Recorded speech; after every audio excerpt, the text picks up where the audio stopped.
മൂന്നാറിൽ റേഷൻ മണ്ണെണ്ണ ടാങ്കറിൽ വെള്ളം കലർത്തിയ സംഭവത്തിൽ ഡിപ്പോയുടെ ചുമതലക്കാരനായിരുന്ന ജീവനക്കാരനെ സസ്പെൻഡ് ചെയ്തു. ഡിപ്പോയുടെ ചുമതലക്കാരനും സപ്ലൈകോയിലെ ജൂനിയർ അസിസ്റ്റന്റുമായ മൂന്നാർ സ്വദേശി പി രാജുവിനെതിരെയാണ് നടപടി സ്വീകരിച്ചത്. സപ്ലൈകോ അഡീഷണൽ ജനറൽ മാനേജറാണ് നടപടി കൈക്കൊണ്ടത്. സിവിൽ സപ്ലൈസ് വിജിലൻസ് വിഭാഗം നടത്തിയ പരിശോധനയെ തുടർന്നാണ് നടപടി.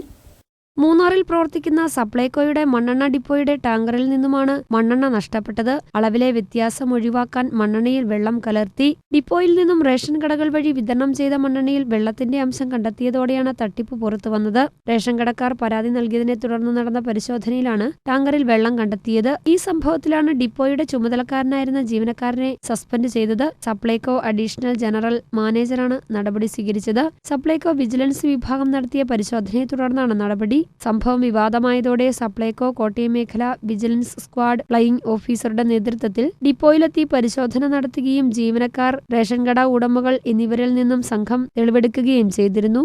News bureau, Adimali.